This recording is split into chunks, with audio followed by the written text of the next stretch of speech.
Assalamualaikum warahmatullahi wabarakatuh. Nama saya Julia Mafira dengan NIM 041. Di sini saya akan mempresentasikan tugas produktivitas perairan yang berjudul Pigment Fotosintesis Alga Rhodophyta (pengaruh jarak, kedalaman, dan metode tanam terhadap fotosintesis pigmen Capapicus alpha-resident Euchema cattoni). Latar belakang. Capapicus alpha-resident Euchema cattoni merupakan rumput laut komoditas budidaya yang mudah dibudidayakan. Metode budidaya yang digunakan yaitu metode patok dasar, metode longline, dan metode rakit apung. Penanaman Capapicus alpha-resident Euchema cattoni dengan jarak tanam berbeda dan diulang sebanyak 4 atau 3 kali.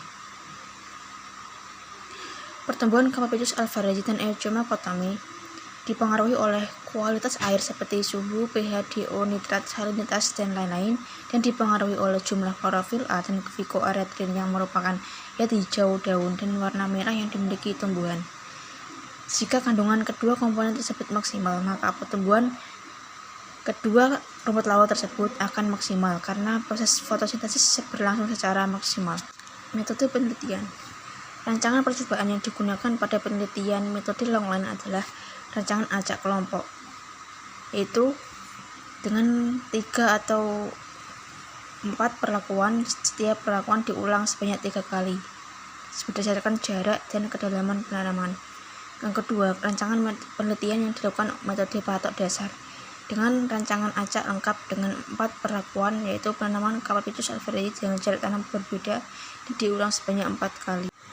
Hasil penggunaan jarak tanam 25 cm perlakuan pada budidaya alpha-resident dengan metode patok dasar dapat meningkatkan kandungan klorofil A yang lebih baik karena jarak tersebut memberikan ruang bagi semua bagian talus rumput laut untuk bisa menerima cahaya berupa sinar matahari yang cukup.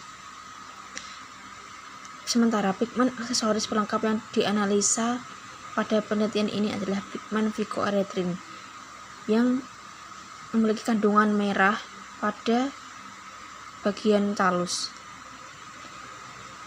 Phycoerythrin merupakan protein yang bekerja sebagai pigmen pelengkap pada alga merah, alga biru hijau yang berfungsi untuk membantu klorofil A dalam menyerap cahaya pada proses fotosintesis.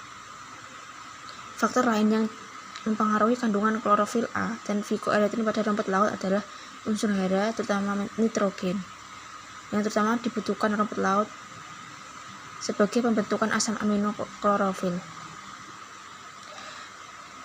Sintesis klorofil dapat mengalami kegagalan jika tumbuhan kekurangan senyawa dasar sintesis klorofil, kekurangan N sebagai unsur pembentuk asam amino klorofil, dan kekurangan mineral tertentu sebagai pemicu atau aktivator enzim pengkatalis biosintesis klorofil.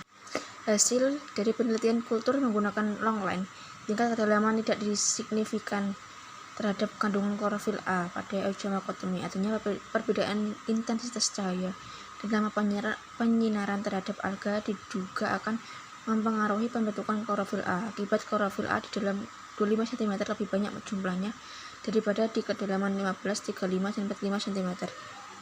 Menurut Bersanti menyatakan bahwa klorofil A adalah satu-satunya klorofil yang menempati membran tilakoid bersama karotenoid dan lutein, sehingga memudahkan proses fotosintesis berlangsung di dalam air karena sebagian energi cahaya mengalami pembiasan. Hasil analisis sidik ragam kandungan phycoerythrin pada rumput laut yang ditanam ke kedalaman 15 cm tidak signifikan dengan ditanam pada kedalaman 25, 35, dan 45 cm. Kandungan phycoerythrin semakin berkurang dengan berkurangnya kedalaman. Kandungan phycoerythrin yang paling rendah dihasilkan oleh rumput laut yang ditanam pada kedalaman 15, yaitu sebanyak 0,002 mg per liter. Kesimpulan, jarak tanam yang berbeda memberikan pengaruh terhadap kandungan klorofil A dan phycoerythrin pada Capapicus alpha-resident hasil kultur jaringan, sedangkan Euchema cattoni yang dibudidaya menggunakan sistem longline dengan kedalaman yang berbeda tidak signifikan, sedangkan laju pertumbuhan mutlak, pertumbuhan spesifik, dan produksi adanya hasil yang signifikan.